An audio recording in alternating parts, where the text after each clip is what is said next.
కాబట్టి మీకు చెప్పిన విధంగా ప్రభువు రాకడ వరకు సజీవులమై నిలిచింది మనము నిద్రించిన వారి కంటే ముందుగా ఆయన సన్నిధి చేరము. ఆర్భాటముతోనూ ప్రధాన దూత శబ్దముతోనూ దేవుని బూరతోనూ పరలోకమందుండి ప్రభువు దిగివచ్చును. క్రీస్తుల నుండి మృతులైన వారు మొదట లేతురు. ఆ మీదట సజీవులమై నిలిచి ఉన్న మనము వారితో కూడా ఏకముగా ప్రభువుని ఎదుర్కొనుటకు ఆకాశ మండలమునకు మేఘముల మీద కొనుకోబడ్డాము. కాగా మనము సదాకాలము ప్రభువుతో కూడా ఉండుము. కాబట్టి మీరు ఈ మాటల చేత ఒకరినొకడు ఆదరించుకునుడి. అలాగునే సువార్త పాఠ్య భాగము కూడా చదువుగా ఉందము.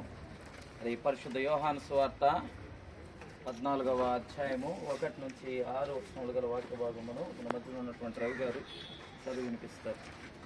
మీ హృదయమును కలవరపడనీయుకుడి, దేవుని యందు విశ్వాసం ఉంచుచున్నారు, నా యందును విశ్వాసం ఉంచుడి. నా తండ్రి ఇంట అనేక నివాసములు కలవు, లేని ఎడలా మీతో చెప్పుదును. మీకు స్థలము సిద్ధపరచ వెళుచున్నాను. నేను వెళ్ళి మీకు స్థలము సిద్ధపరిచిన ఎడల నేనుండు స్థలములో మీరును ఉండులాగున మరలా వచ్చి నా యొద్ద నుండుటకు మిమ్మల్ని తీసుకుని పోవుదును. నేను వెళ్ళుచున్న స్థలమునకు మార్గము మీకు తెలియనని చెప్పింది. అందుకు తోమా, ప్రభువా, ఎక్కడికి వెళ్ళుచున్నావో మాకు తెలియదే, ఆ మార్గం ఎలాగో తెలియదని ఆయన అడగగా, యేసు, నేనే మార్గమును సత్యమును జీవమును, నా ద్వారానే తప్ప ఎవడునూ తండ్రి యొద్దకు రాడు.